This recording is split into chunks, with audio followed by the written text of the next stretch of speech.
The research station floated quietly in the darkness between stars.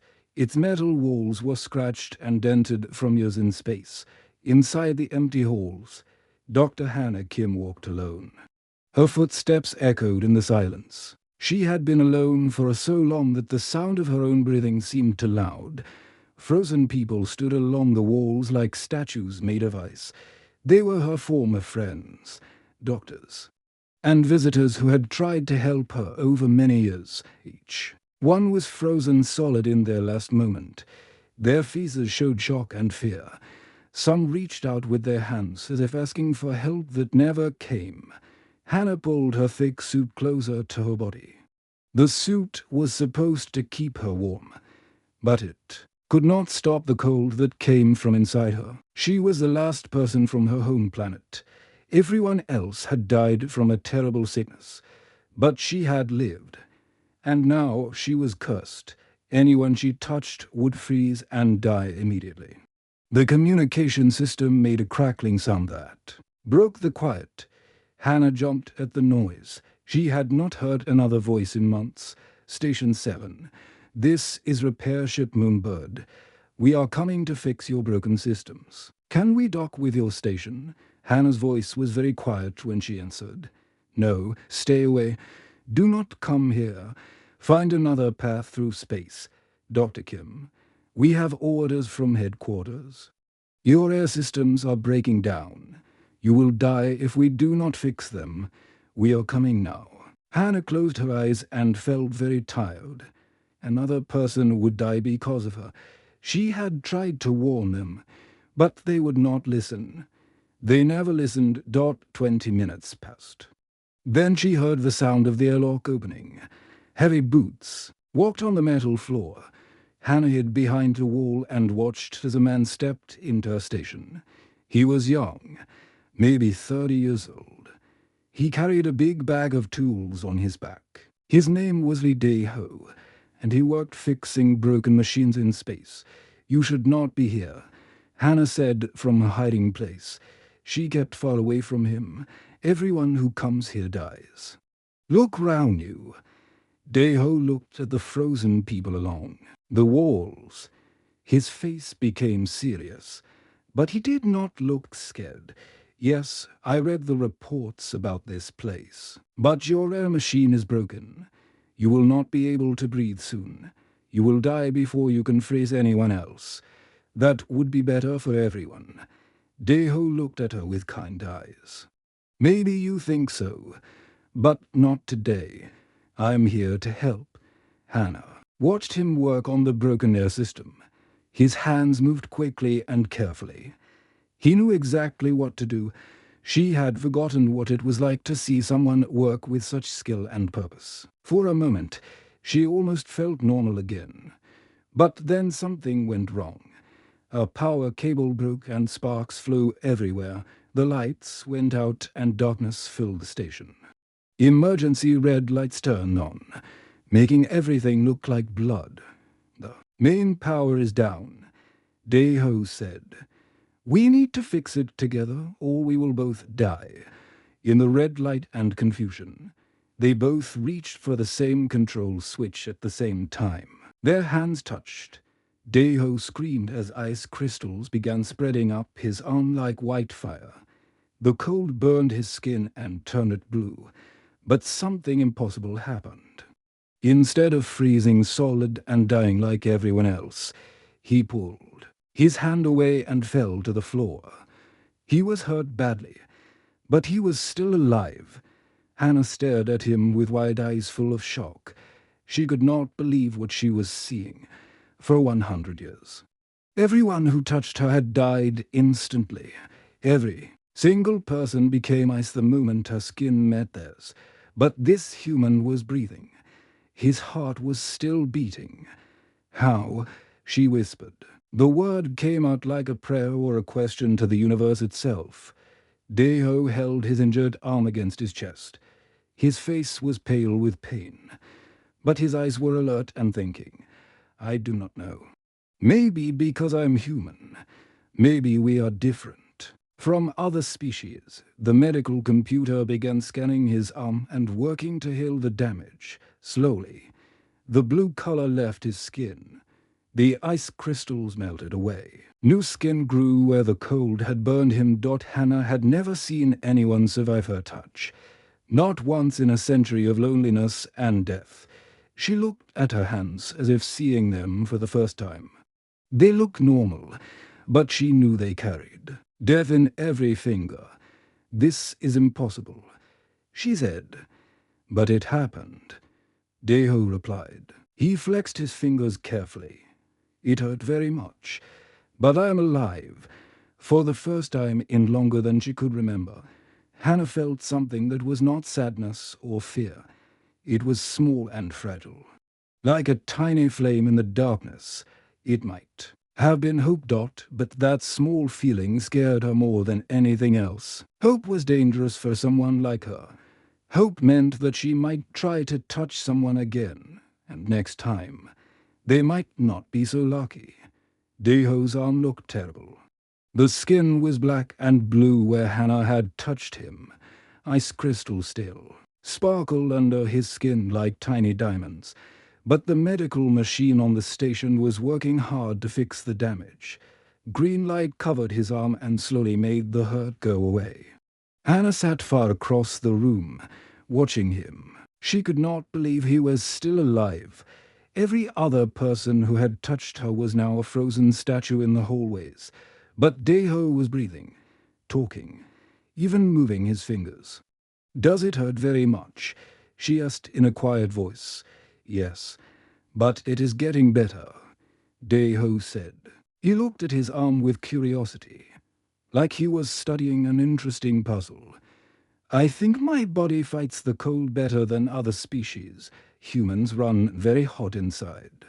Our hearts pump blood fast when we are scared or excited. But why did you not die?" Hannah asked. "Everyone dies. Maybe human bodies are just different.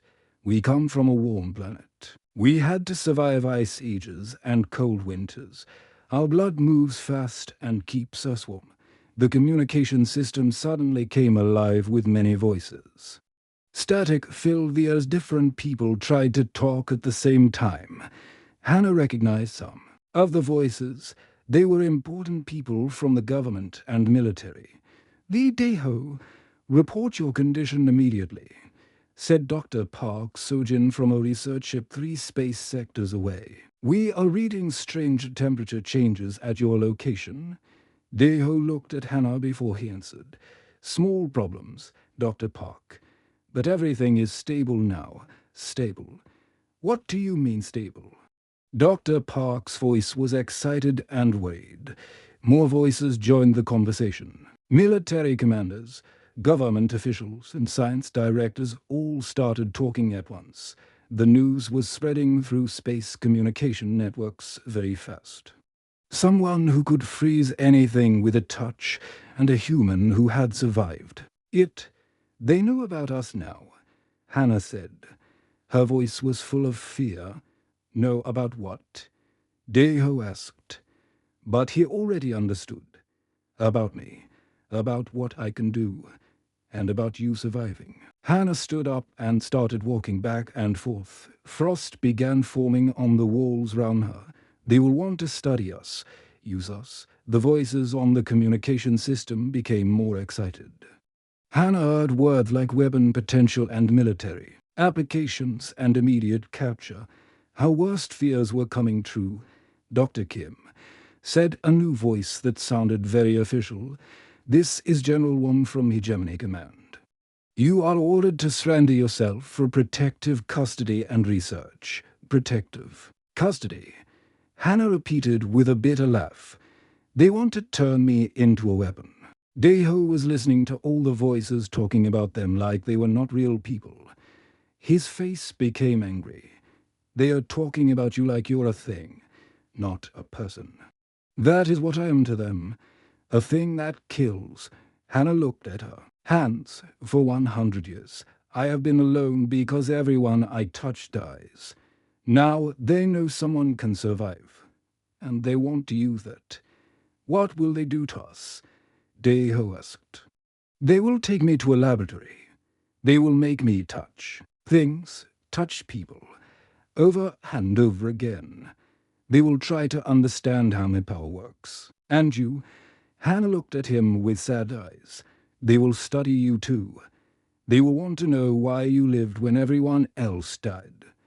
The communication system crackled again. This is Commander Yu Jinwoo. We are sending ships to your location. Do not try to run. We will find you. Dei-ho stood up from the medical chair. His arm was almost completely healed now. How long before they get here? Not long.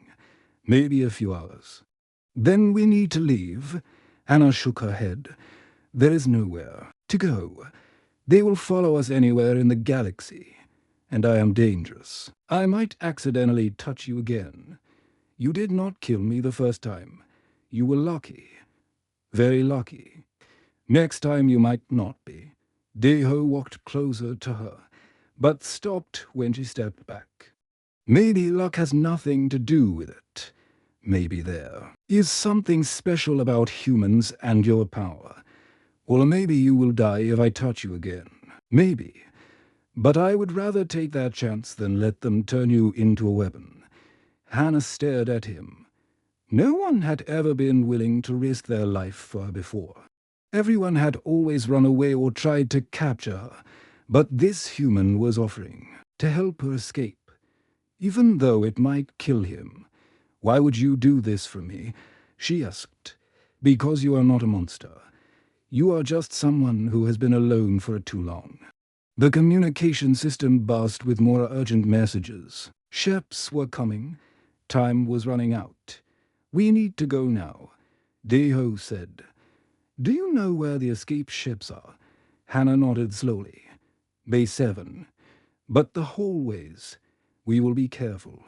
For the first time in a century, Hannah was not running away alone. Someone was running with her. 3 military ships appeared outside the space station like dark metal sharks. The biggest ship was called Iron Fist and carried 20 soldiers. Commander Yu Jinwoo stood on the bridge wearing his black uniform with silver medals. His face was hard and cold. Scan the station. He ordered his men. Find the woman and the human. We need them both alive. Sir, we are detecting to life forms in the lower levels, reported a young soldier. They appear to be moving through the maintenance tunnels. Good. Take a team and bring them to me. Use stun weapons only. The government wants them in perfect condition for testing. Inside the station, Hannah and Dei-ho crawled through narrow metal tunnels that were barely wide enough for one person. The space was so tight that they had to move very slowly. Hannah was terrified that she might accidentally brush against Dei-ho in the darkness. How much further to the escape bay? Dei-ho whispered. Not far. But we have to go through the main hallway to get there. They could hear heavy boots walking above them. The soldiers were searching every room, getting closer to their hiding place. Hannah's heart was beating so fast that she thought it might explode. There, Dei-ho pointed to a metal grate ahead of them. We can climb out here. They pushed open the grate and crawled into a storage room full of old equipment. Through the door, they could see the main hallway that led to the escape ships. But 6 soldiers were standing guard there, their weapons ready. I can clear the way, Hannah said quietly. Her voice sounded empty and sad. No, no more killing. They want to capture us. They want to make me into a weapon that kills people. Dei-ho looked at her with serious eyes. There has to be another way. You do not have to be a killer. I have been a killer for 100 years. It is what I am. It is what happened to you. It is not what you are. Before Hannah could answer, the storage room door burst open. Commander, you stood there with 4 soldiers behind him.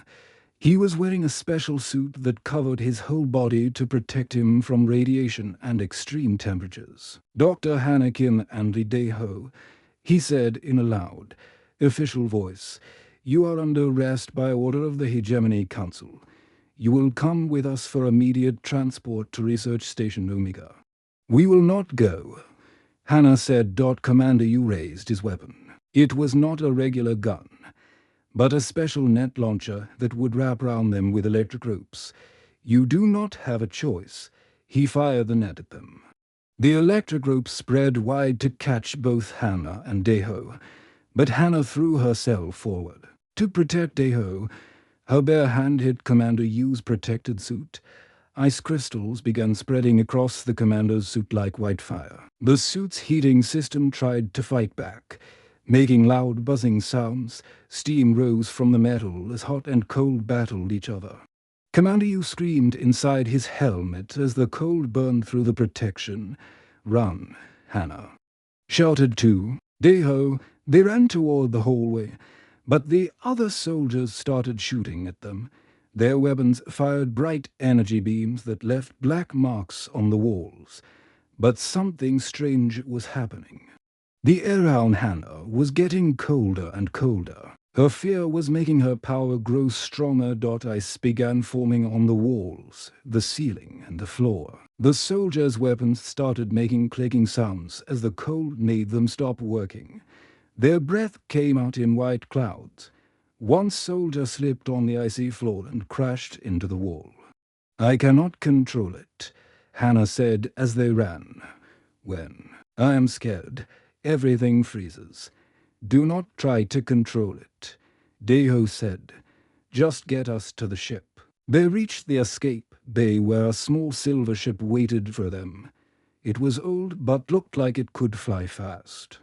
Deho ran to the control panel and started pressing buttons to open the ship's door behind them. More soldiers were coming. They had put on special cold weather gear and were moving carefully on the icy floor. Commander Yu was still alive but looked hurt. Half of his face was white with frostbite. "Hurry," Hannah said. The whole bay was turning into a frozen cave. Icicles hung from the ceiling like sharp teeth. The ship's door opened with a hiss. They jumped inside and Deho started the engines. The ship lifted off the floor just as the soldiers reached them. Energy beams hit the ship's shields, making bright flashes of light as they flew out of the station and into space. Hannah looked back at the frozen bay. She had not meant to hurt Commander Yu so badly. She had not meant to freeze the entire station. But her fear had made everything worse. "Where can we go?" she asked. "They will follow us everywhere." "I do not know yet," Deho said, flying the ship faster. "But we will figure it out." Behind them, the 3 military ships started chasing them. The hunt had begun. The huge research station looked like a giant metal spider floating in space. Its long metal arms reached out in all directions, covered with weapons and sensors. This was Research Station Omega, the most secret laboratory in the galaxy. Inside its white halls, Dr. Choi Minho walked quickly toward his new prizes. Hannah and Deho had been caught after 3 days of running. Their small ship had run out of fuel, and the military ships had surrounded them. Now they sat in separate prison cells made of thick glass, able to see each other but not touch. "Fascinating," Dr. Choi said to his assistant as he watched video recordings of their capture. "Look at this. When the human touches the subject, his body temperature rises by 300%. His heart beats much faster. His blood moves like fire through his body. Round their cells, the laboratory stretched out like a nightmare. Frozen bodies stood in glass cases, creatures from many different planets. Each one had been brought here to test if they could survive different deadly powers. Assigned next to each body told their story. The wreck's healer." Dr. Choi pointed to a tall green creature frozen solid. "We thought his healing power might protect him from the ice touch. And there, the Kellyan Ghost Walker. We believed his ability to walk through walls might help him escape the freezing effect." "They all died," Deho said, his voice full of horror as he looked at the frozen zoo around them. "Of course they died. But you lived. That means we can study how you survived. Then, we can make medicine or technology that lets our soldiers use ice weapons without dying. Themselves, Dr. Choi smiled like he had found buried treasure. Imagine an army of fighters who can freeze their enemies with a touch. They would be unstoppable in war. For 3 days, the scientists did terrible tests. They made Hannah touch different materials while machines measured everything about Daeho's body. They put him close to her and far away, testing how her power affected him at different distances. Each test made Hannah weaker and more hopeless. "Please stop," she begged after a particularly painful experiment. "I do not want to hurt him." "You are not hurting him," Dr. Choi said coldly. "You are helping us understand him. This knowledge will save many lives in future wars by making me into a weapon. You already are a weapon. We are just learning how to use you properly." On the 4th day, they brought in a new test subject, a small free creature from a peaceful planet.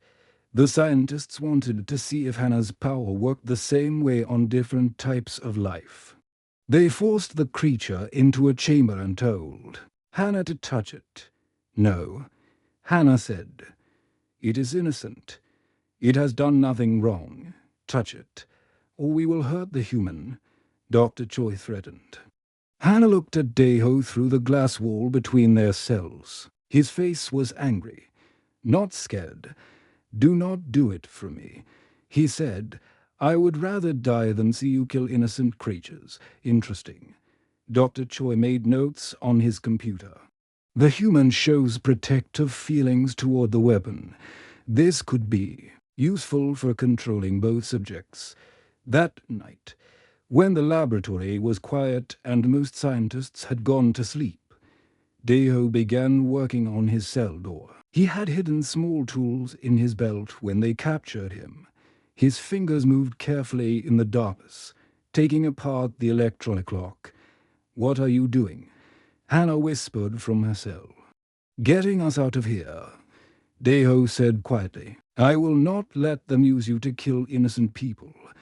But where can we go? They will catch us again. Maybe.